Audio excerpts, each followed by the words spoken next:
Please welcome Yumi. Okay, thank you.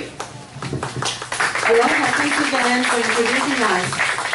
So my name is Yumi, and Yumi Kikuchi. And my Twitter, you may want to know to write it down, because I will be the one in Kona monitoring radiation every day. And if it's any higher or dangerous, I will post it on my Twitter. It's been 0.05 microsievert per hour. I'll be using that unit a lot because that's the unit I use in Japan. Okay? Here in the United States, you use different things. It's called a count per minute, CPM. And CPM is a unit you use, but in Japan, we use microsievert per hour. And this is my little Geiger counter. This is very, very inexpensive one, less than $100.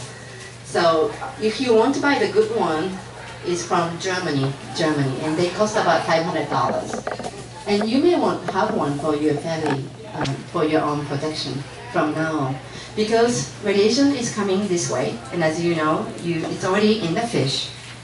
It was in the air right after March 11, 2 years ago, 2 years ago, and they came here, and it was monitored. It was found in milk, in Hamakua and Waimea, the area. All the milk was high radiation, so people don't know because unless you look for that kind of information, you don't know. Because the industry has been very secretive. The nuclear industry in Japan and in the United States or any other part of the world, they are very secretive. There's a reason for that, because nuclear materials are used for weapons. So nuclear industry is not just for energy, it's actually for weapons. And with the reactors, what they produce is plutonium. Plutonium is what they use for create bomb. And in Nagasaki of Japan, the bomb was made with plutonium. And the Hiroshima bomb was made with uranium-235. So those nuclear reactors we use as commercial reactors now. It's called nuclear power plants. Do you know how many do you have? How many you have in the United States? Somebody? Okay, give me the number. 104, yes. 104, and lately, actually, it's 98. 2 was shut down in the East Coast, and 4 was shut down recently. And thanks to Japanese accident, actually. And because those 4 reactors was in the West Coast for the San Onofre nuclear power plant, it was sitting on the earthquake fault. And earthquake fault has earthquakes, you know that? So on top of earthquake fault, there's a nuclear power plant. In Japan, there are 54 nuclear power plants on top of earthquake fault. And Japan is the size of much smaller than California. It's small and very highly populated. We have 130 million people living in the size of smaller than California country, full of earthquake faults with 54 nuclear power plants. How do you feel? It's quite insane to me. So I'm one of the people, many, who has been telling my government, electric company, please stop nuclear power plants and go to alternative energy, renewable energy before the big earthquake hit the nuclear power plants. Because I know they do a good job. You know, our technology is very good. We are very diligent people, good workers, and high standard, intelligent, all of that. But you cannot fight against earthquake. Yeah, earthquake is something natural, and you cannot prevent that. You cannot, stop it, or it's nothing we could do about it. So when the earthquake happens and that hit nuclear power plants, it's pretty fatal. And that's what happened in Fukushima Daiichi. So in today's talk, I think I am speaking about 30 minutes to speak about where we are at Fukushima and Hawaii, how much we are affected. So as I said, for my own family safety, I monitor every day. This is a very cheap inexpensive Geiger counter from Japan, and it only catch gamma ray. The gentleman there asked me to talk about gamma, alpha, beta. So there are 3 different lengths of radiation. Alpha is a very short length, bit longer, beta, gamma goes farther. So usually in Hiroshima, many people die from gamma ray. Okay, they hit, they go through you, and you need to be inside a lead to protect yourself. And nobody in Japan had lead suits or anything at that time, so most of the people died in Hiroshima. Okay, so that's gamma ray. But today, nuclear power accident has, emitted all kinds of nuclear particles, including alpha particles like plutonium. And this one can only monitor gamma ray. This one cannot monitor beta or alpha particles. Okay, so but still, it tells you something. If I monitor every day, if today is 0.05 and tomorrow is 0.1, oh, something happened, I will know. And in my house in Nani, Kailua, it's 0.05. It's been like that for 2 years, no change. So I'm still living happily, smiling, raising kids, raising family here. But when it comes down to Ali Drive, do you know how high it is? It's like 0.14 to 0.17. It's been that way. It hasn't been changed. So somehow shoreline is higher. I suspect something coming from the ocean. So, or it's naturally higher. Maybe if you go to very expensive hotels and made of marble, Daiseki, marble has some natural radiation. They pick up that. So in Japan, there's a place called Ginza, and there are many expensive boutiques, and they have all the buildings made of marble. Marble, do you understand marbles? Yeah. Then this one goes high, very high. So marbles emit some kind of natural radiation, which is not harmful to you. It's not. So now I have to talk about man-made radiation and natural radiation. Natural radiation is not cumulative. All of us, through evolution, through the time, we survived through the natural radiation. That's why we're here. Those creatures who couldn't survive these high radiation didn't survive, and they're not here anymore. But we humans and all other species survive those natural radiation, so it's okay, it's not dangerous. But the one I'm talking about is man-made ionized radiation, like cesium-134, cesium-137, that has half-life. You will hear a lot cesium-137, which has half-life of 30 years, because that's the easiest radiation you can monitor, even this cheap Geiger count. So when I'm turning this on, and they usually take 35 seconds to monitor the air radiation here in this room, they are picking up some cesium gamma rays. Okay, so that's what it does. And the man-made radiation from nuclear power plants is cumulative.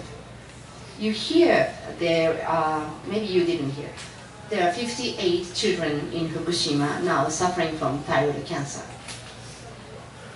58. And why thyroid cancer? Because at the beginning, right after the explosion of a nuclear power plant's meltdown, what my government did was, there's no meltdown. That's what they said on TV. Okay? And what they told the Fukushima people is, stay in the house. They didn't ask them to evacuate. Stay in the house. That's what they did. So how long did it last?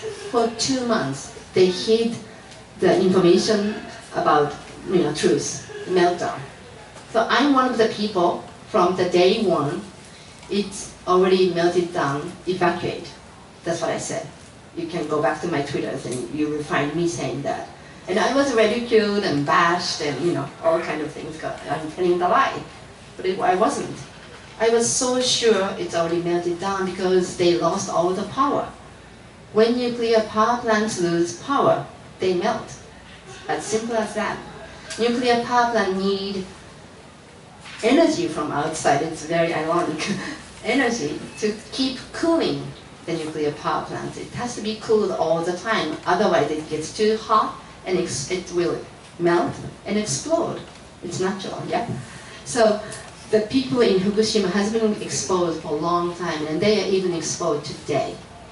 There are 300,000 kids living in Fukushima as I speak. And why our government do not evacuate? Okay, they did something miraculous. They changed health standard, like safety standard. Your country have safety standard. My country has safety standard. It used to be 1 millisievert per year. Now I changed the unit, not micro, okay? 1 millisievert per year. That's the unit, that's the safety standard before March 11, 2011. After March 11, it's too much radiation, it's higher, even in Tokyo, it's very high. So what they did is they changed the standard from 1 millisievert to what? What do you think? 5, okay. 5 was Chernobyl evacuation zone. If it's 5 in Chernobyl, even the Russian government, it's not Russian, Soviet Union back then, it's a communist country, yeah? You don't like them, yeah? So, Soviet Union, they evacuated everybody beyond 5 millisievert per year. Okay? No, per year, 5 millisievert. So our government, what did they do? My government, my Japanese, good country, I love my country, but what they did is now the standard is 20 millisievert per year. It's safe. Okay? So everywhere in Japan is safe, basically, except a very small area right around the nuclear power plants. There's a dead town, maybe 10 miles or 20 miles radius, they have to evacuate. But all of Fukushima prefecture and surrounding prefectures, and like my prefecture is 2 states away, Fukushima, Ibaraki, Chiba. Chiba is where I lived before March 11. And me and my husband again had an organic farm. And we are Japanese naturopath doctor. We teach natural medicine, and our medicine is what? Our medicine is food. We heal everything by food. Okay? That's my profession. I check touch your body and read energy and what's lacking, we give, and that's how we heal. That's how Japanese heal people. So that's our profession. And we had an organic farm. We had rice, vegetables, mushrooms, fruits and everything growing. It's still organic. We never, spray anything, no chemical, but it's maybe radioactive. I cannot call it organic once it's radiation, I cannot feed people radioactive food and heal people. I can no longer do that in Japan. So we left the next day. I said, time to go. And we went to Okinawa first. Okinawa is the farthest place we could go in Japan. We packed everything. Those 2 kids have to leave in 2 hours. They had to make decision in 2 hours. We're out of here. You pack what you can and left. And since then, they haven't been back. They haven't seen their friends. They haven't said goodbye to their schoolmates. These kids cried every day since they didn't speak any English. So there are some tough times, yeah, for them. But I have no regret whatsoever. I'm so happy we did that. Because I hear now 58 kids are suffering from thyroid cancer. It's too many. Thyroid cancer, as you're a medical practitioner, you may know this, it's a very rare disease. It doesn't happen in kids. Very rare. 1 per million. 1 per million, okay? And some smart people can already calculate. There are 300,000 kids in Fukushima, 58 already thyroid cancer. So how many times higher rate? Too many. Yeah. So some smart people, mathematic people can calculate that. So 300,000 times, like 3 is per million, yeah? So 58 times 3 is like 180 times more. 180 times, roughly, yeah? More cancer rate than before and after March 11 earthquake and nuclear explosion. So we are I have to say this is the worst nuclear accident in the world, and we don't know what to expect. That yet, we may be waiting the worst thing yet to happen, because there are 6 reactors in Fukushima Daiichi. 6 of them. 1, 2, 3, 4, 5, 6. And 4 of them got broken. 5 and 6, number 5, number 6 reactor intact. But 1, 2, 4, they exploded. 1, 2, 3 was in operation. Number 4 unit, it was not operating. Instead, all the fuels are in the pool, cooling pool, when that happened. You think that's good or bad? Something bad or something good? Okay, so those 3 in operation exploded. That's bad enough. Number 4, all the fuel were in the pool. That means it's outside of the pressure containers. In Japan, we had this all the time from nuclear industry. Nuclear power plant is so safe because it has 5 barriers, safety measures. One is boron around the nuclear, actual nuclear plutonium, uranium pellets. There is some container to contain that. And there is another container called, how do you call it? Another one. Yeah, and then there's a pressure container. There's another one, and then there's a building. So 5 layers. So they used to tell us it will never fail, never. But it failed like that on that day. Do you know why? It's because of the earthquake. The weakest point is those pipes, not those containers. Containers are pretty good, it's made strong. But those pipes, cooling pipes, they have to cool the nuclear fuel constantly or it will melt. Okay? But those pipes are long, and when it shakes, it usually breaks. And they lost the water. That's it. That's what happened. When you lose cooling water, they can no longer cool the fuel, and they go explode. Yeah, that's what happened. So it's really, it was expecting. If something like this happens, meltdown was expected. But our government and our media hid perfectly from all Japanese people for 2 months. For 2 months. So during that time, all the kids were exposed. As a result, now 58 kids are already suffering from thyroid cancer. So that's very, very sad. So what I do, Ken and I studied, you have one of those cards I gave you today, the green card. It says, can I have one just to show? Yeah.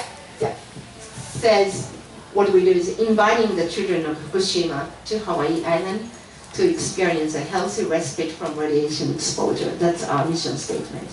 We've done 2 groups so far, and actually January 2nd, they left Kona back to Fukushima. They spent 2 weeks. And some of you here has helped me to raise money through Zumba parties and auctions and all kinds of things. So I'm still raising money today, selling those buttons, and you can help us to bring the next group to Kona. So I want to show you, because my English is very limited, I always speak in Japanese. I rarely speak in English to the public. My profession is I speak and I write in Japanese, unfortunately. I do this in English because I don't think you understand Japanese. And now I have very short video which is in English, and hopefully you get this in 10 minutes.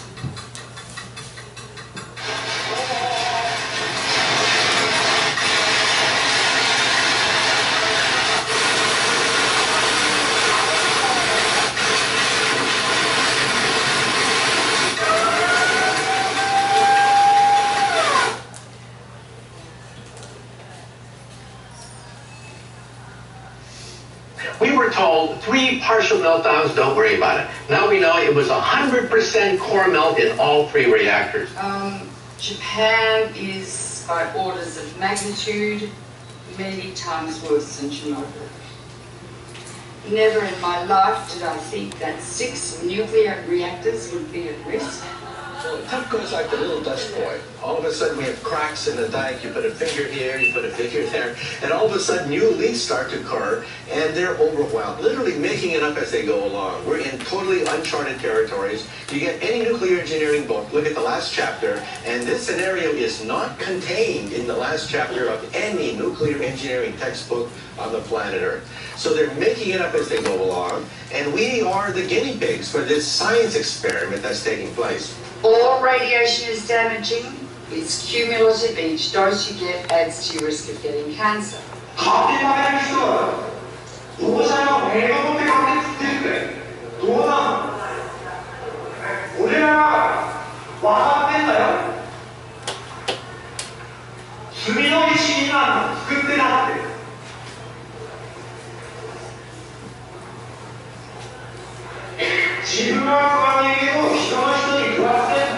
Within days of the Fukushima Daiichi catastrophe beginning, we were getting fallout coming down in rain in the United States, not in insignificant quantities. And also, of course, the seafood, not only does the ocean's currents bring the radioactivity this way, but also the sea life itself, the bluefin tuna, migrated from Japan to North America and carried the radioactive cesium in its flesh over here. Wow, not a good time to be eating tuna. The food chain remains contaminated for hundreds or thousands of years, and we'll start seeing lung cancer and leukemia, I think 2 to 5 years from now. And then solid cancers will start appearing 15 to 60, 70 years later. So the ace up the sleeve of the nuclear industry is the incubation time for cancer. It takes a long time for cancers to develop once you have inhaled or been exposed to these radioactive elements. And no cancer identifies its origin. And so there is already a level of cancer in society, but it's going to increase dramatically. The problem is not really under control. It will not be under control for, it's estimated, between 40 and 100 years from now. There's no way to clean it up. They say 40 years, but they can't clean it up. They can't. And the site's still unstable and vulnerable to natural disasters. If there is another earthquake, a serious one, 6, 7, 8 or 9 magnitude, that would rattle all these 1,060 tanks. It would rattle the damaged cores, spent fuel, whose structures have already weakened. Yes. That's a potential very, very serious threat. Approximately 300 tons of water was filtering through the site until early this month, becoming laced with radioactive materials and then seeping into the sea. Another factor is the ever-increasing amount of water accumulating inside damaged infrastructure. Once it makes its way into reactor buildings, it mixes with radioactive isotopes. For months, TEPCO workers have been pumping up 400 tons of water every day and storing it in tanks on site.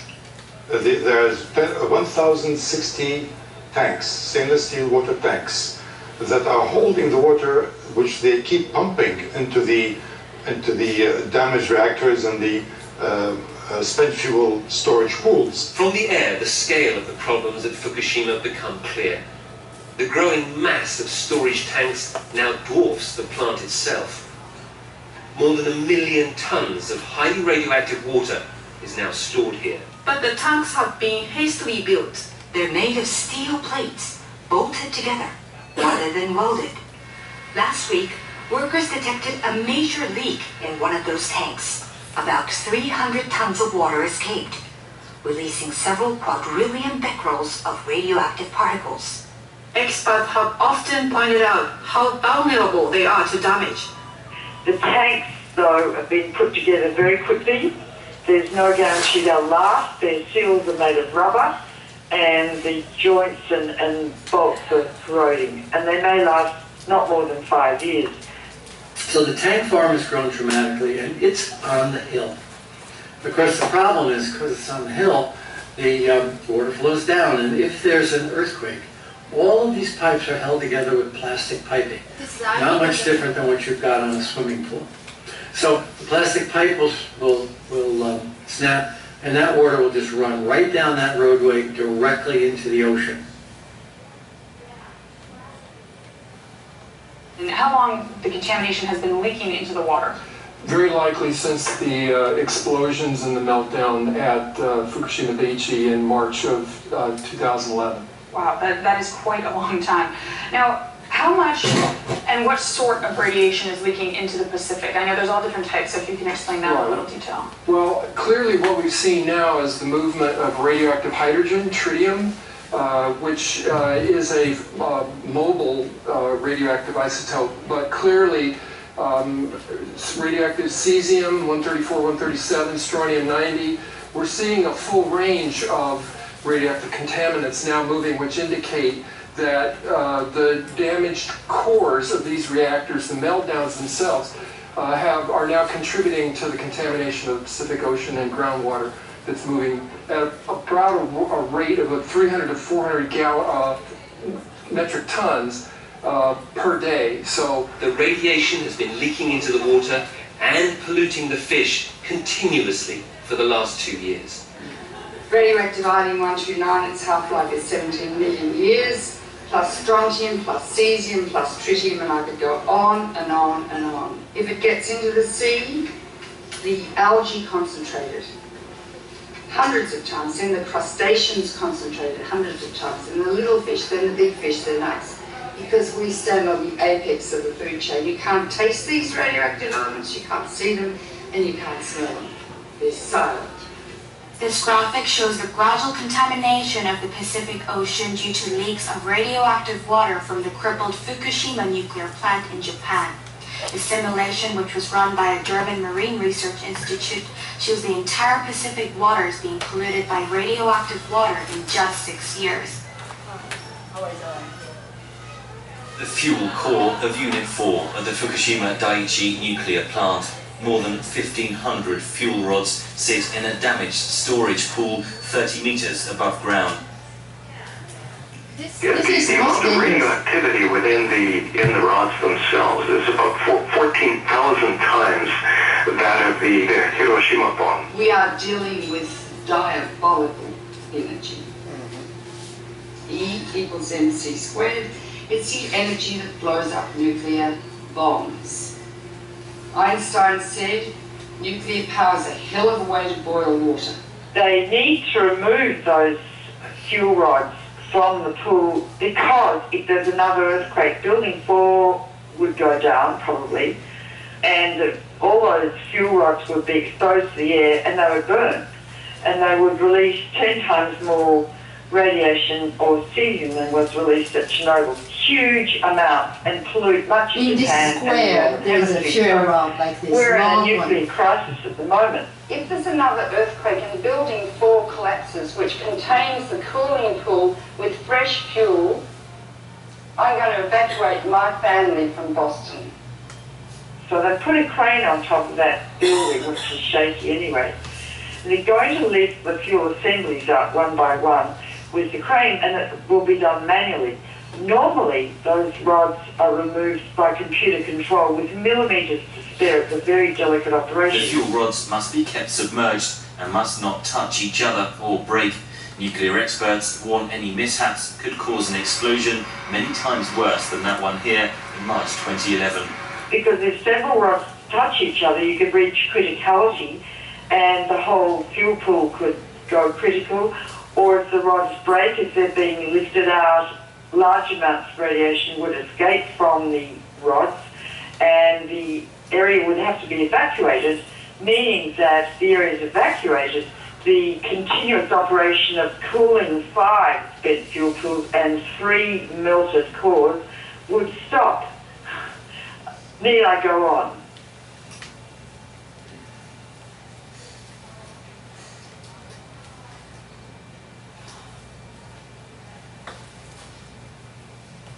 Yeah, so unit number 4, pool touch, and yeah, this one is the most dangerous one.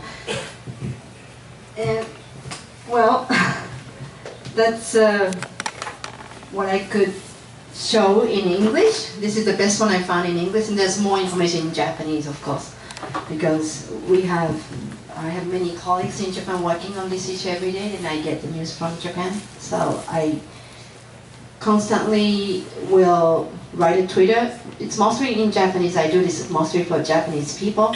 But if I see any high mark of radiation in Kona, I will write that in English and Japanese. So you will see that. So my Twitter, you want to keep that Twitter, following the Twitter, just to get that. And if it's unchanged, 0.05 microsievert power, I don't write anything, okay? And what do I do now? So people ask me question, can I eat fish? Do I eat the fish? Yes, I still do. Do I eat the fish if I were pregnant? No. If I were pregnant, I wouldn't eat the fish. Why? Because the fetus, baby in the womb, is the ones who get most damage from radiation. They're the ones. And do I feed the fish to girls like my daughter? I wouldn't want to. There's a difference between boy and girl. Girl has all the eggs already. Their eggs are already inside their body. They carry that all their life. And that's what they will use when they get pregnant or, you know. So those eggs are in their body. Boys are different. They make their, you know, their sperm as it goes, yeah. So there are differences between men and women. So you would like to take extra caution for girls. If I were young, like 20 years and younger, anybody 20 years and younger here?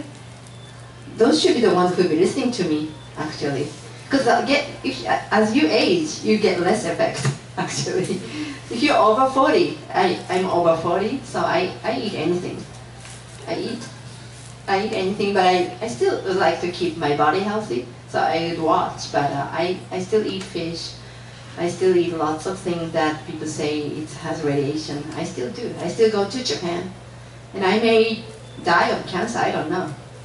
But I try not to by using my knowledge of Japanese medicine, which I teach and I practice.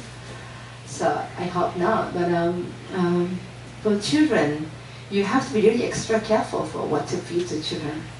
And what you want to feed, I'm feeding to my children is apple. Apple a day in the morning. When you stay away the doctor, yeah? So you have some saying about apples, yeah? So apple in the morning, especially now, the apple pectin has a way they kind of suck radiation and get rid of your body. They do that. And they use apple pectin and apricot, lots of, you know, those fruits in Ukraine and the Chernobyl area to feed that to kids, and they had a remarkable result. So I have, you know, we have apples in Japan, and I'm sure you have apples in the United States, and if you can get organic apple from Island Naturals, buy one and give one a day to child.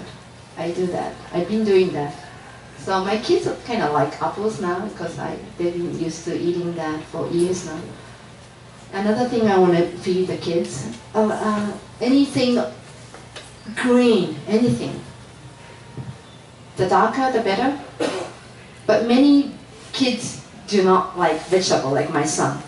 They hate the salad. Yeah, Mom, I'm eating salad every day. No salad today. Give me the least salad. You know, he tried to avoid the salad. If you have that kind of boy or girl, give something like this. Okay? This is good. Spirulina from Hawaii. This is good. So give lots of chlorophyll. Why? Because they detox. They detox.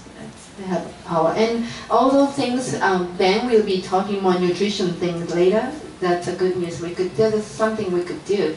But me, coming from Japan, I'd like to share what we had after Hiroshima and Nagasaki bomb.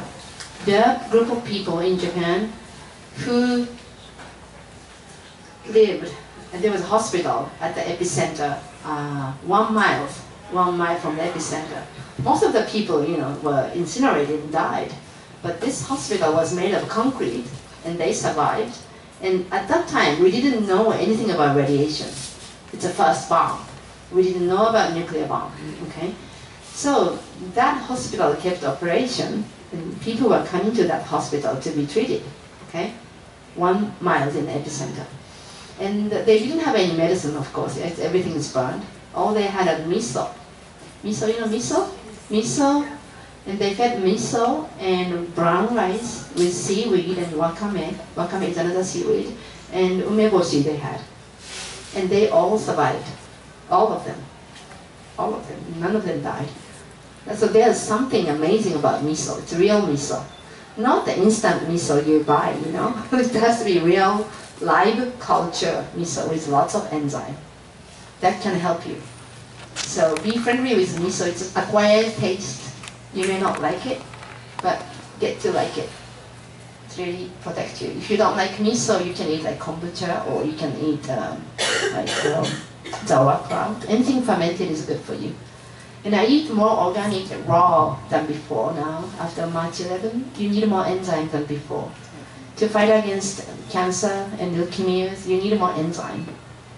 With the age, I said, as you age, you get less effect from radiation, but as you age, you lose your internal enzymes, okay? So if you're over 40, you need more enzyme from the food. That's another thing. When you are 20 years old, the enzyme level inside your body, metabolic enzyme and shokakoso. How do you say shokakoso? Digestive enzyme. They are peaking at the age of 19 to 20 years old. Anybody over 20 years old here? Yeah, so you already picked out, okay? So your enzyme in the body is less. So you need more from outside. So after March 11, I'm eating more raw, fermented, organic than ever before. And am I healthy? Yes, I am. I'm very healthy, and you may know I have lots of energy, right? I dance, yeah? I dance very strong and I don't get tired. So that's another thing by eating organic, raw, fermented, lots of enzyme food, keeps you very strong and vital. So that's something all of us should be doing, and we have a dream about this island. This island should be certified organic as an island. And this island should be certified 100% renewable energy. We could do that. If we combine our power together, our will, and put the money in right place, we could do that. Let's make that happen so that people can come to Hawaii to heal. Like I am doing that with my Fukushima kids. You know, they come here, spend 2 weeks or 1 month. They get much better. Their energy level goes up. They're more smiling. They're happier and much better. So, but it's not just for Fukushima now. You know, as you saw this video, to be global issue. We'll be dealing with this globally, and unfortunately, we'll be dealing with living in higher radiation from now. More radiation, more pesticides, more chemicals. And it's very hard to stay healthy in this society. It's really toxic. But we can. This is an island. We can make this island toxic-free and 100% renewable energy. We could. It's all the people. You know, it's our choice, and we could do this for the rest of the world. Because we are isolated from anywhere, this pollution from industry, we could do so. So I have a big dream with that. So here, the band and I share the same dream, and we want to make this happen while we are still alive. And